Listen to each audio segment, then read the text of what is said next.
తంత్రం గంటల్లో ముగిసిపోయే యుద్ధ తంత్రం ఉంటుందన్నమాట. నేను అదే చెప్తాను. అమెరికా ఇరాక్ మీద సద్దాం హుసేన్ దించడానికి అసలు భూమి మీద అమెరికా సైనికుడు ఇరాక్లో దిగకుండా సద్దాం హుసేన్ నాశనం చేసేసింది. అలాంటి యుద్ధాలు 21వ సెంచరీ యుద్ధాలు మనం చూస్తున్నాం. అది భారతదేశం చాలా జాగ్రత్తగా చేస్తుంటే పాకిస్తాన్ యుద్ధ తంత్రం 2000లో ఉన్నట్టుంది. రైట్. ఇండియా పాకిస్తాన్ అఫీషియల్గా ఇప్పటి వరకు యుద్ధాన్ని ప్రకటించలేదు, కానీ ప్రకటించే విధంగానే అంటే అనఫీషియల్ యుద్ధం వారైతే స్టార్ట్ అయిపోయింది. ఇవాళ ఉదయం ఢిల్లీ మీద బాలిస్టిక్ క్షిపణితో దాడికి ఫతే-1 బాలిస్టిక్ క్షిపణి దాడికి దిగిందనే సమాచారం. హర్యానాలోని ఒక ప్లేస్లో దాన్ని కూల్ చేశారు. సో దేశ రాజధాని ఢిల్లీనే టార్గెట్ చేశారు అంటే ఏమనుకోవాలి? అంటే అది యుద్ధం దిశగానే వెళ్ళే అవకాశం కనిపిస్తోంది. అండ్ ఈ ఫతే-1 గురించి చెప్పగలరా? అంటే దాని రేంజ్ ఏంటి? ఇప్పుడు ఢిల్లీనే టార్గెట్ చేయడానికి పాకిస్తాన్ ట్రై చేస్తోంది అంటే మరి సౌత్ నగరాల మీద కూడా ప్రమాదం ఉన్నట్టే కదా. సో ఏంటి హైదరాబాద్ సేఫేనా అంటే మనం గత 2 రాత్రుల్లో మనం ఇస్లామాబాద్ మీద దాడి చేసాం. పాకిస్తాన్ రాజధాని అయిన ఇస్లామాబాద్ మీద దాడి చేసాం. పాకిస్తాన్ ప్రధాని నివాసానికి సమీపంలో బాంబులు పేల్చాం, డ్రోన్లు ప్రయోగిస్తున్నాం. పాకిస్తాన్ ఆర్థిక రాజధాని అయిన కరాచీని మన విక్రాంత నాశనం చేస్తుంది. పాకిస్తాన్ రెచ్చిపోయినట్టు తెలుస్తుంది.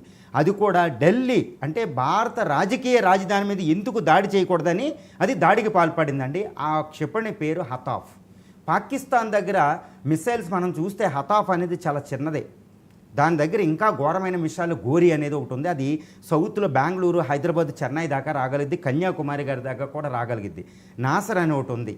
షహీన్ అనే క్షిపణి మొత్తం భారతదేశం అంతా అంటే పైన 3600 కిలో కాశ్మీర్ నుంచి కన్యాకుమారి, అరుణాచల్ ప్రదేశ్ దాకా ప్రయోగించే క్షిపణులు పాకిస్తాన్ దగ్గర ఉన్నాయి. నేనేమి నిజమే చెప్తాను, ఇది వాస్తవాన్ని గ్రహించాలి. నాసరు, షహీను, గోరి అనే మిసైల్స్ ఉన్నాయి. ఇప్పుడు ఢిల్లీ మీద ప్రయోగించిన క్షిపణి పేరు హతాఫ్-2 అండి. ఇది హతాఫ్-2. ఇది చాలా డేంజరు ఈ మిసైలు.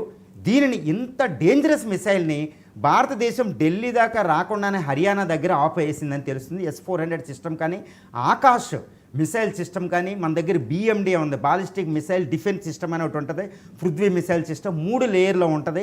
ఈ 3 లేయర్లో ఏదో ఒకటి దాటి ఎట్టి పరిస్థితుల్లో ఢిల్లీ దగ్గర మిసైల్ రాలేదు. ఢిల్లీని కంటికి రెప్పలా కాపాడేది S-400 సిస్టమ్ ఉందండి. ఢిల్లీ దగ్గర ఒకటి ఉంది, ఈ బోర్డర్లో 2 ఉన్నాయి అన్నమాట. ఇప్పుడు 3 బ్యాటరీలు ఉన్నాయి S-400. అందువల్ల ఢిల్లీ మీద మేము మిమ్మల్ని ఢిల్లీ దాకా నువ్వేమీ రాలేవని పాకిస్తాన్కి మనం సివియర్ వార్నింగ్ ఇవ్వడం జరిగింది. అదేవిధంగా పాకిస్తాన్ కూడా మన ఢిల్లీ మీద పెద్ద పెద్ద నగరాల మీద దాడి చేస్తున్నట్టు తెలుస్తుంది. అందుకే భారతదేశం కూడా ముంబైని అలర్ట్ చేసింది. నిన్న అమిత్ షా గారు సివిల్ డిఫెన్స్ ఫోర్సెస్ అంటే BSF, CSFలతో సమావేశం అయ్యారు. అన్ని ముఖ్యమంత్రులు కూడా ఒకటే జారీ చేశారు. సివిల్స్ డిఫెన్స్ యాక్ట్ 1968 ఉంటుంది. అందులో సెక్షన్ 2ని ఇన్వోక్ చేశారు. అంటే చీఫ్ మినిస్టర్లకి, స్టేట్లకి పర్మిషన్ ఇస్తారన్నమాట కొన్ని సైరన్లు అవి కొనడానికి. అంటే దేశం అంతా అలర్ట్ అయింది. పాకిస్తాన్ ఏంటంటే అప్రకటంగా తన మిసైల్ ఫోర్సెస్ని ఇన్వోక్ చేస్తుందంటూ మనకు తెలుస్తుంది. ఈ మిసైల్స్ అనేవి భారత నగరాలకు చాలా ప్రమాదం.